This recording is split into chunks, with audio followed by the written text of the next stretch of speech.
जय जिनेन्द्र।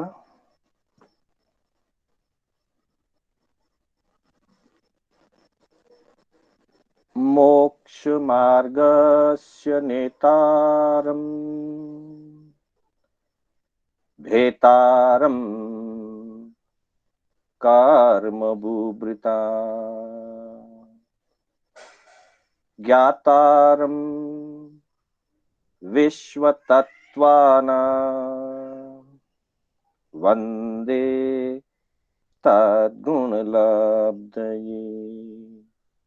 वन्दे तद्गुणलब्धये।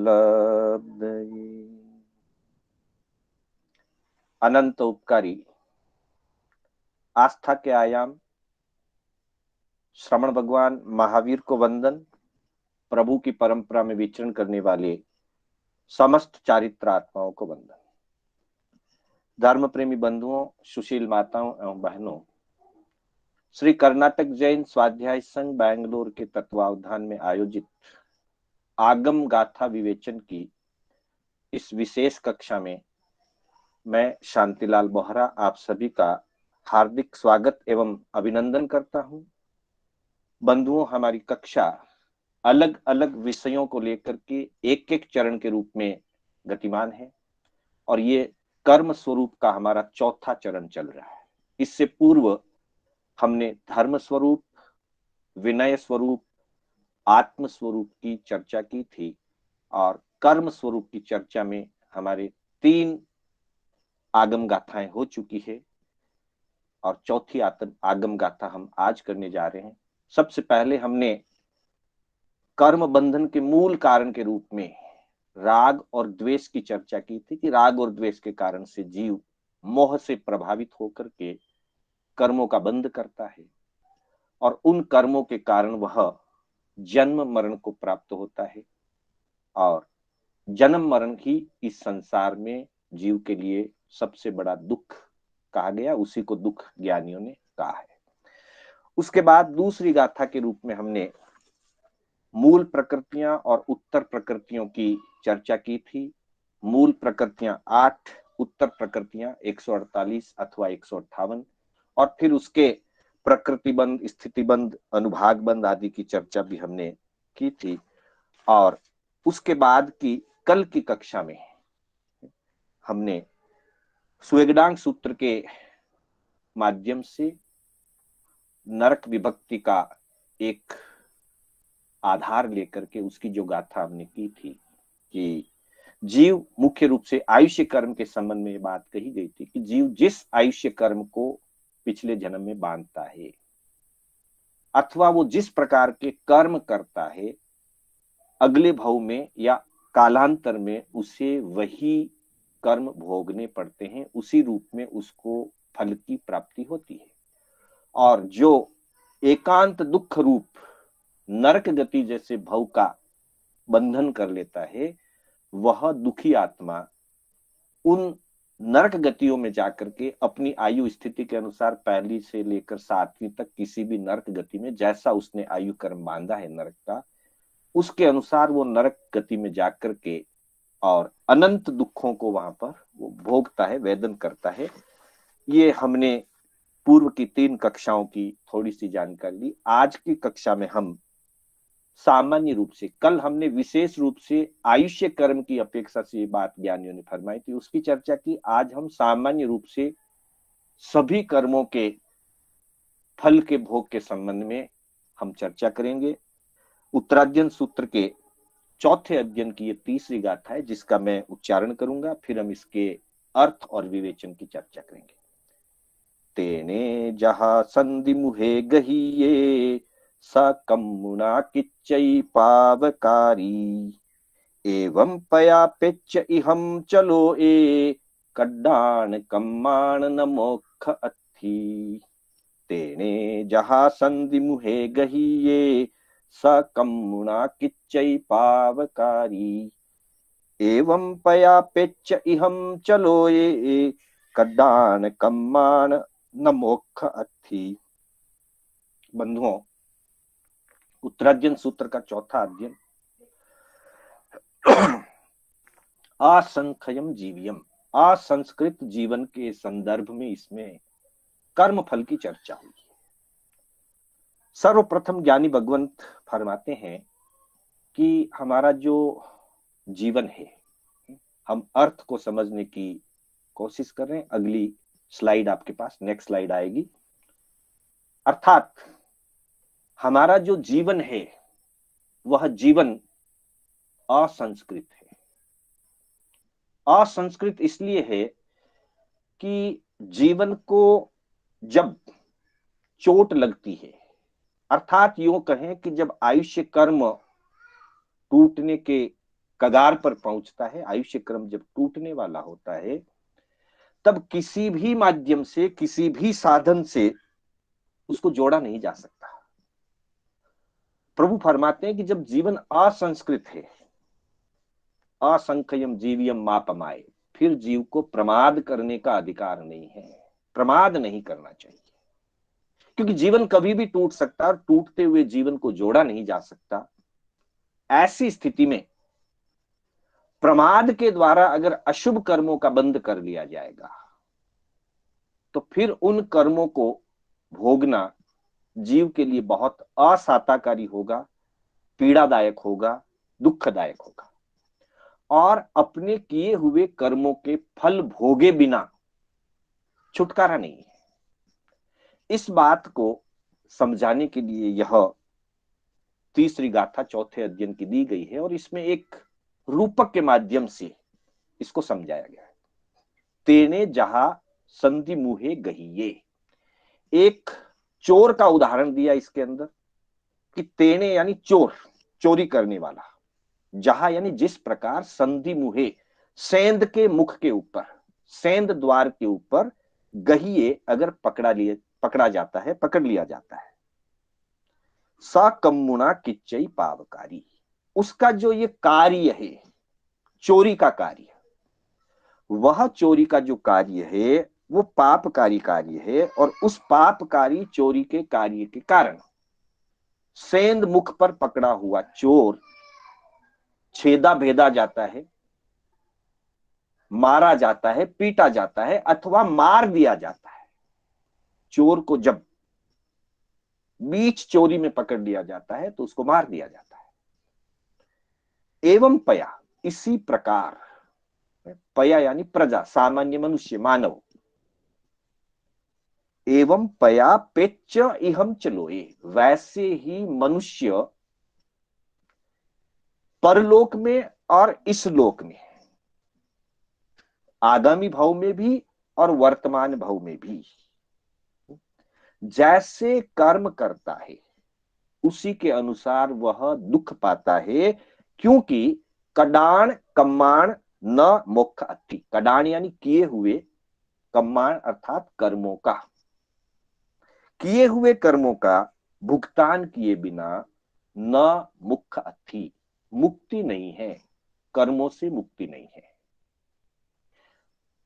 रूपक इस प्रकार दिया गया है इस संदर्भ में कि एक चोर चोरी करने के लिए किसी साहूकार के घर की तरफ गया, चारों तरफ से उसको अंदर जाने का कोई दरवाजा नहीं मिला, कहीं भी खुली खिड़की नहीं मिली, तो उसने एक दीवार के अंदर सेंध मारी की, अर्थात दीवार के अंदर एक छोटा सा छेद बनाया, एक रास्ता निकाला जिसके अंदर होकर के वो घर में पहुंच सके चोरी करने के लिए। फिर बड़ी मुश्किल से वो उस छेद के अंदर घुसता है घर के अंदर प्रवेश करने के लिए। इतने में आवाज होने के कारण घर का मालिक जाग जाता है। जैसे ही वो घर का मालिक जागता है और वो देखता है कि अंदर कोई चोर घुस रहा है, भीत को फोड़ करके, दीवार में खड्डा करके कोई चोर अंदर घुसने का प्रयास कर रहा है, इसको पकड़ लेना चाहिए ताकि पकड़ करके इसको दंड व्यवस्था के सुपुर्द कर दिया जाए। ऐसा सोच करके वह मकान मालिक उस चोर के हाथों को पकड़ करके अंदर की ओर घसीटता है। अब क्योंकि कोई बराबर ढंग से बनाया हुआ खड्डा तो है नहीं, चुभ रहा है वो खड्डा, कहीं से ईंट टूटी हुई है, कहीं से सीमेंट फूटी हुई है, मालिक उसको घर के अंदर खींच रहा है। जैसे ही बाहर उसके साथी को पता चला, दूसरा साथी बाहर खड़ा था, उसे पता चला कि यह पकड़ लिया जा रहा है। अगर इसको अंदर खींच लिया गया, मालिक ने अगर इसको अंदर खींच लिया और पिटाई होगी, दंड व्यवस्था में इसको सुपुर्द कर दिया जाएगा, तो हो सकता है कि यह मेरा नाम भी बोल दे, तो फिर मुझे भी पकड़ा जाएगा, मुझे भी सजा मिलेगी। इसलिए उचित यही है कि मैं इसको वापस बाहर खींच लूं। अब देखिए, उस सेंध के अंदर, उस छेद के अंदर, दीवार के बीच में फंसा हुआ वह चोर, जिसका सिर और हाथ मकान के अंदर है और कमर और पैर बाहर है, अंदर से उसको मकान मालिक खींच रहा है और बाहर से टांगे पकड़ करके उसका साथी उसको बाहर खींच रहा है।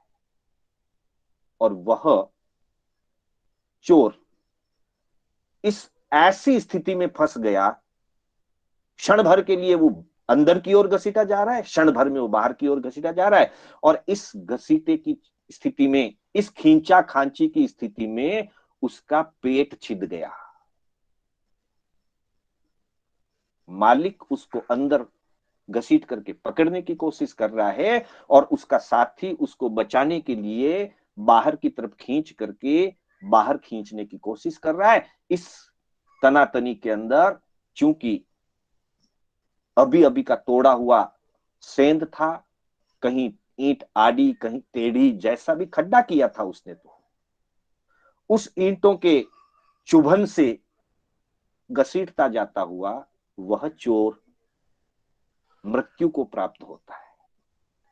ठीक वही स्थिति ज्ञानी मानव के लिए बताते हैं कि मानव जब अशुभ कर्म करता है, जैसे उस चोर ने पापकारी कार्य, चोरी का कार्य किया और पकड़ा जाकर के मारा गया। कदाचित चोर तो होशियारी से कभी कभी बच भी सकते हैं इस भाव में, वर्तमान की व्यवस्था में, लेकिन जो कर्मों का बंधन होता है, किसी भी प्रकार के अशुभ कार्यों के करने से जो कर्मों का बंधन होता है, उन कर्मों के बंधन के फल से कोई भी व्यक्ति किसी भी निमित्त से सामान्यतया बच नहीं पाता। इस उदाहरण को देकर के प्रभु ने समझाया कि अगर हम पाप करेंगे, हम अशुभ कर्मों का बंध करेंगे, तो हमें भी बार बार छेदा भेदा जाएगा। एक अपेक्षा से पेच का अर्थ होता है प्रेत्य, प्रेत अर्थात असुर कुमार जाति के परमाधामी देव। जैसे कोई चोरियां करने वाला, भयंकर पाप करने वाला नरक आदि स्थितियों में उत्पन्न होता है, तो वहां उसको परमाधामी देवों के द्वारा, असुर जाति के जो परमाधामी देव होते हैं, उन परमाधामी देवों के द्वारा उनको मारा जाता है, काटा जाता है, नरक में उनको पीड़ा और वेदनाएं दी जाती है। अथवा अगर वो नरक में नहीं गया, अन्य गति में भी गया, तो उसके अशुभ कर्म उसका पीछा करते हैं। बाकी लोग छोड़ देंगे, लेकिन कर्म नहीं छोड़ते हैं। कर्म अपने कर्ता का पीछा करता है। जहां भी हम चले जाएंगे, हमारे कर्म हमारे साथ चलेंगे। पुण्य किए हुए हैं तो पुण्य रूप चलेंगे, और पाप किए हुए हैं तो पाप रूप चलेंगे। तो वे कर्म हमको वहां पर सताएंगे। इसलिए कहा कडाण कमाण मुखत, यह सामान्य अपेक्षा से बात कही गई है। अब इसका दूसरा संदर्भ देखें। ये तो तय है कि अगर हमने कर्मों का बंध किया और कर्मों का बंध करने के बाद अगर हमने आलोचना नहीं की, हमने शुद्धिकरण का उपाय नहीं किया, निर्जरा की साधना नहीं की, तप और संवर की आराधना नहीं की, प्रतिक्रमण नहीं किया, आलोचना नहीं की, तो वे कर्म गाढ़े हो जाएंगे, और गाढ़े होने के बाद वे कर्म हमें भोगने पड़ेंगे। हम कोई उपाय करके अपने कर्मों को काट भी सकते हैं, ऐसा नहीं है कि सारे कर्म भोगने ही पड़े। मुख्यता की दृष्टि से यह बात कही गई है कि कडाण कमांड मुक्ति, उन कर्मों से मुक्ति तो होनी पड़ेगी। दो उपाय हैं मुक्ति के। कर्मों से मुक्त होने के दो मार्ग हैं। पहला मार्ग है सामान्य मार्ग, जिसमें कर्म उदय में आएंगे, उदय में आए हुए कर्मों को हम भोगेंगे और भोगने के बाद वे कर्म हमारी आत्मा को छोड़ करके निकल जाएंगे। लेकिन हम आर्त ध्यान पूर्वक भोगते हैं, रौद्र ध्यान पूर्वक भोगते हैं, हाय हाय करते हुए भोगते हैं और नए कर्मों का बंधन हो जाता है। दूसरा उपाय है निर्जरा का, सकाम निर्जरा का। सकाम निर्जरा करते हुए जीव अपने कर्मों को हल्का करता है, अपने कर्मों के रस को हल्का कर सकता है, अपने कर्मों के बंधन को ढीला कर सकता है, अपने कर्मों के अशुभ स्वभाव को शुभ में भी बदल सकता है। उत्तरार्जन सूत्र के अंतर्गत 29वें अध्ययन में प्रभु से एक परीक्षा की गई कि अहो भगवान, जीव अनुप्रेक्षा के द्वारा क्या प्राप्त करता है। वहां सामान्य रूप से अनुप्रेक्षा स्वाध्याय के माध्यम से वहां अनुप्रेक्षा की बात आई, वाचना, प्रच्छना, परावर्तन और अनुप्रेक्षा। विवेचनकर्ताओं ने, टीकाकारों ने अनुप्रेक्षा के संदर्भ में सभी प्रकार की अनुप्रेक्षाओं को सम्मिलित किया। जो हम स्वाध्याय करते हैं उसका चिंतन करना वो अनुप्रेक्षा है, बारे भावनाओं का चिंतन करना द्वादश अनुप्रेक्षा है, धर्म ध्यान की 4 भावनाओं का चिंतन करना वो धर्मानुप्रेक्षा है, शुक्ल ध्यान की 4 अनुप्रेक्षाओं का चिंतन करना शुक्ल ध्यान की आराधना है। इस तरह से विभिन्न प्रकार की जो अनुप्रेक्षा बताई गई है, अर्थात अपनी आत्मा का, आत्म स्वरूप का चिंतन करना, अपने पापों की आलोचना रूप अनुप्रेक्षा करना, बारे भावनाओं से वैराग्य रूप अनुप्रेक्षा करना, विभिन्न प्रकार की अनुप्रेक्षा करता हुआ जीव अपने कर्मों को काटता है, शिथिल करता है, उसके रस को घटाता है, उसकी स्थिति को कम करता है। तो वहां प्रभु ने उत्तर फरमाया, अनुपेहायनम आउय वज्जाओ सत्त कम्म पयड्डियो। हाँ, कल हमने एक चर्चा की थी, आज भी उसका वापिस हमने परिचय लिया कि आयुष्य कर्म जब एक बार निकाचित हो जाता है, एक भाव का एक भाव में होता है अगले भाव के लिए, उस आयुष्य कर्म के निकाचित हो जाने के बाद उसको न संक्रमित किया जा सकता है, अशुभ से शुभ नहीं किया जा सकता, उसको घटाया नहीं जा सकता, उसको बढ़ाया नहीं जा सकता, उसको परिवर्तित नहीं किया जा सकता। इसलिए यहां प्रभु पहले ही फरमा देते हैं कि आयु बच जाओ, आयु कर्म के सिवाय बाकी जो 7 कर्म है, सत्त कम्म पयड्डियो, प्रकृतियां 8 मूल बताई, उसमें आयुष्य कर्म को छोड़ करके 7 जो शेष कर्म बचे, उनकी जो मूल प्रकृतियां और उनकी जो उत्तर प्रकृतियां है, उनके लिए कहा कि घणीय बंधन बधाओ, जो गाढ़े बंधन से बंधे हुए हैं, जिन कर्मों को हमने गाढ़े तौर पर बांधा हुआ है, अनुप्रेक्षा के माध्यम से हम शिथिल बंधन बद्धाओ करेगी। हम उन बंधनों को, जो गाढ़े बंधन बंधे हुए हैं, अनुप्रेक्षा करते हुए, निर्जरा के अंदर विभिन्न प्रकार की तप की आराधना करते हुए, स्वाध्याय करते हुए, ध्यान करते हुए, चिंतन मनन करते हुए, आलोचना के द्वारा, क्षमायाचना के द्वारा गाढ़े बंधन को हम शिथिल कर सकते हैं। फिर कहा कि दीर्घ काल ठीक आओ, जो दीर्घ काल की स्थिति बांधी हुई है, लंबे काल की जो स्थिति बांधी हुई है, उसको हस्य काल ठीक आओ पकड़े, उसको ह्रस्व काल यानी कि दीर्घ काल की स्थिति को, यानी कि लंबी स्थिति को छोटा किया जा सकता है, गाढ़े बंधन को ढीला किया जा सकता है और लंबी स्थिति को छोटा किया जा सकता है। फिर कहा तीव्रानुभावाओ मंदानुभावाओ पक्करे, जो तीव्र रस के अंदर बंधे हुए, बहुत कटु फल जिनका आने वाला है, बहुत भयंकर भयानक फल जिन कर्मों का आने वाला है, उन कर्मों के रस को, उन कर्मों के फल को मंद किया जा सकता है। अर्थात तीव्रानुभाव, तीव्र अनुभाव के रूप में जो कर्म बंधे हुए हैं, मंदानुभाव, उनके अनुभवों को, उसके रस को मंद किया जा सकता है। अर्थात 2 उदाहरण से समझेंगे, नीम जैसे कड़वे रस को नींबू जैसा किया जा सकता है, और सूली जैसे भयंकर कष्ट को सूल जैसा किया जा सकता है। मतलब सूली को सूल बना सकते हैं और नीम को, नीम रस के कटुक रस को नींबू जैसा खट्टा रस बना सकते हैं। अर्थात कर्मों के फल देने की शक्ति को भी घटाया जा सकता है। और अंत में कहा कि बहु पये सगाओ, बहुत जो प्रदेश बंधे हुए हैं, बहुत सारे कर्म स्कंद जो बंधे हुए हैं आत्मा के, उनके लिए अप पये सगाओ पकड़े, अल्प प्रदेशी किया जा सकता है। अर्थात निर्जरा करके बहुत सारे कर्म पुद्गलों को बिना भोगे निकाला जा सकता है, लेकिन निकालना जरूरी है।